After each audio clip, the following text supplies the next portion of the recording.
sitting on my window ledge,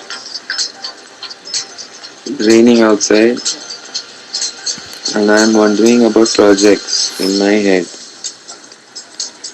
Then I started thinking, why must I always be doing something? What is this constant need, urge to record? Just sit back and enjoy, Pavi, I said to myself, and then thought, hey, no, then I'll lose it. Lose what though? Time slipping through my fingers. So I record. But then you can't fully live in the moment. So then you live in the moment. But then it's gone. And so all of us just want to be immortal. And so we record selfies all day and night long. Why not?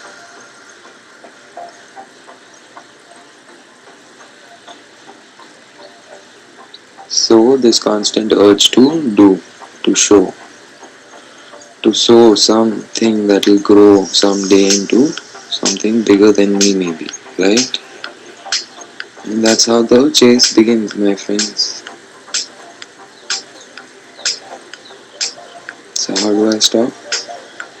I can't. I don't think anyone can. An auto driver told me the same thing.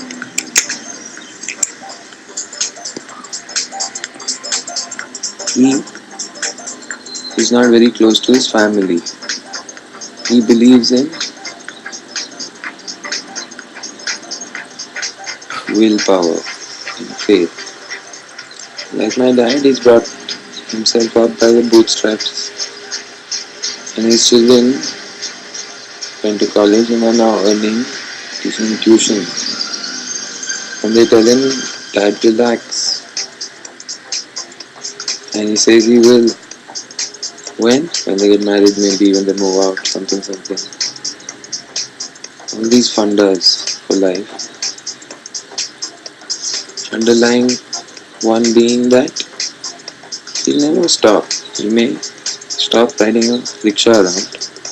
But आदमी को करने के लिए कुछ तो चाहिए होता है साहब. What's the point? My question is fair. Fair point. Point taken. I would be mistaken to try and argue that, because even I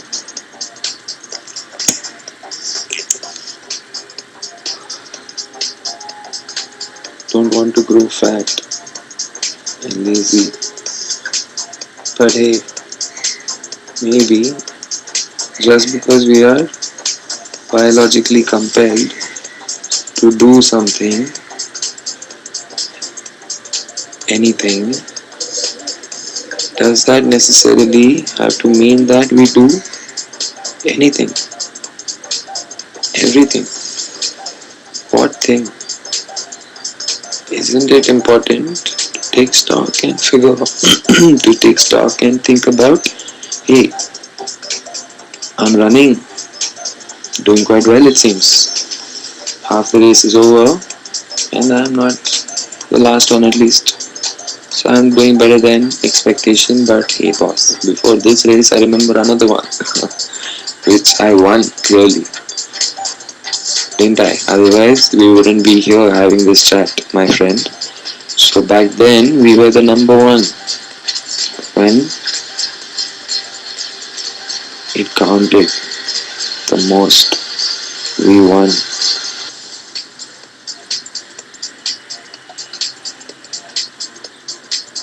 Now, do I have to know how much the quantity of my that semen? Do I have to measure his cum before I realize that whatever I become is up to me? Question though is, this race is not quite so clear. that there will ever be a winner. Sinner or no, everyone comes to the final dinner, right? The last supper, let's say, of our lives. We'll share it perhaps, or we'll have it alone with 13 or 13,000 or one, who knows. But that dinner, boss, we will have, even in jail. There's a really nice, wild article about with pictures of prisoners' last meals. It's worth taking a look at, but only if it makes you something more than just hungry.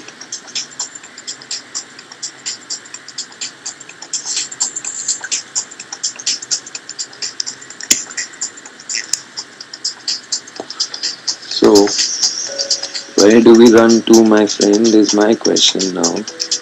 I'm thinking maybe midlife is not such a bad time to do that kind of, let's say, course correction, or at least course uh, identification.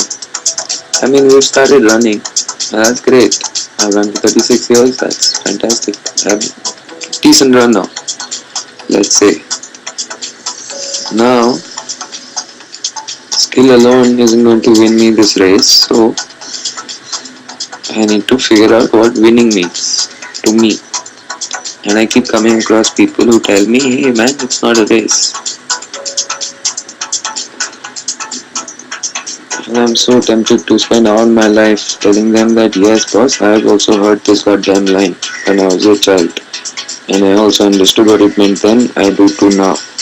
But there is a difference between understanding something and feeling it and then living it. Yes.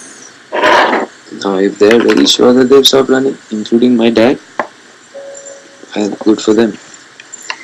I would just wonder how many times in their life they have told themselves the same story. Like some friend of mine someday said that he knows he has more willpower than me because he goes to the gym regularly, but I have always dropped out. And I was like, dude, but you like going to the gym. It makes you feel good. There is a question of willpower in that, my friend. And another friend said once that he had more willpower because he's quit smoking so many times. So many times. And that's how we end up, time after time.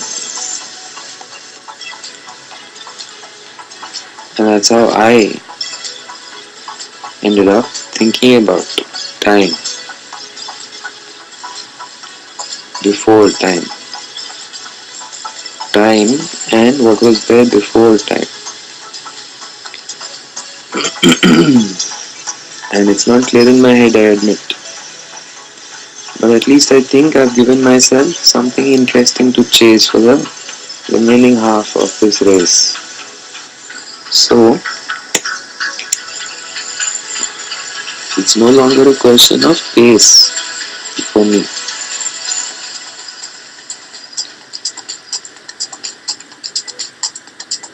A clear space awaits that I can see.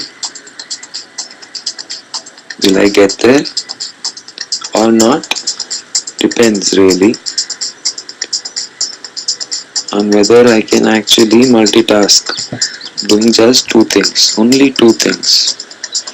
In this, at this time, when everyone seems to be a master of multitasking and they even have apps and gadgets and gizmos that help you do it with machine-like precision. And me, I'm so over it. I'm preparing so hard. Multitasking with just two things. One being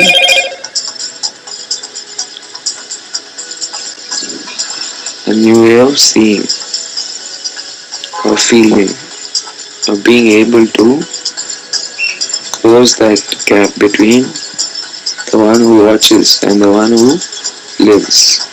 So just being, that is the first meaning.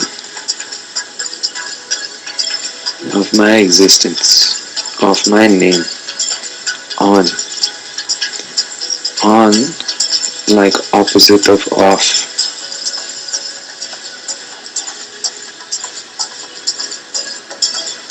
And the second is to continue recording, even when I know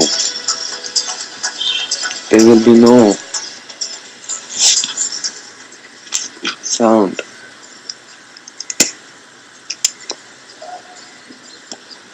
Where I am going, that no one will hear this voice except me, and I don't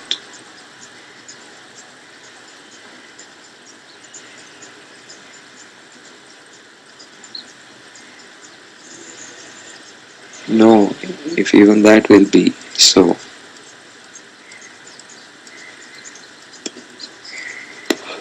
But I want to do it because I'm angry,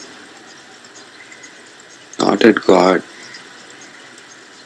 for whom I'm just sorry for what we put him through, but angry at the one who was before, and who will be after, it seems. And I want to say, hey daddy, can there be a dad who likes the thought of outliving his son?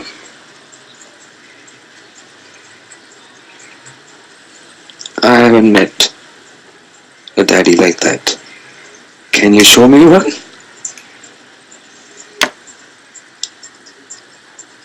And if you can't,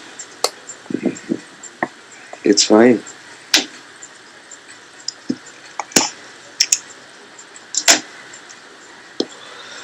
Even then, I won't run behind you like I maybe did when I was younger, like say 3,000 years before. My anger might have made me self-harm. Today, it's just keeping me calm. And a psalm is a song. So I learn to sing while I wait. Or I learn to whistle. I'll keep myself entertained. No rush.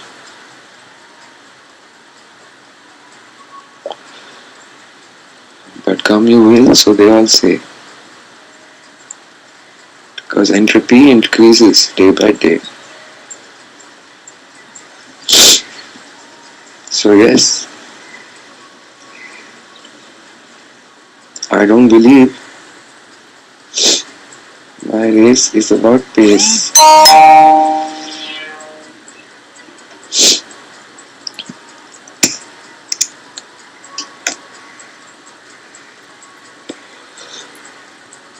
And it's okay. We need not call it a race. Because the phone is feeling heavy in my hand.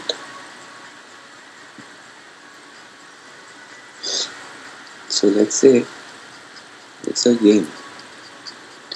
And we are doing it, playing it again. The universe might be a hologram. Or this may just be a sonogram. How does it matter? It doesn't. Right? Like nothing does.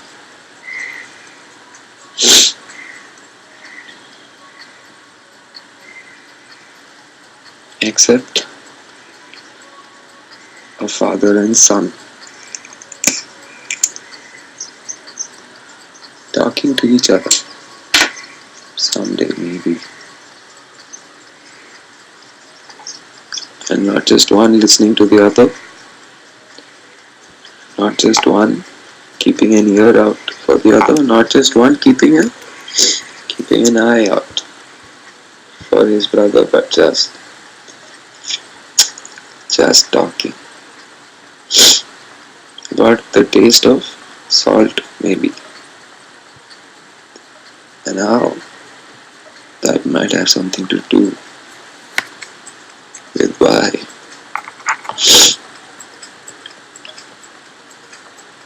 your baby has this constant question of why. So maybe it's salt, and maybe you fed it to us. Maybe it happened by accident. Maybe there was a snake involved.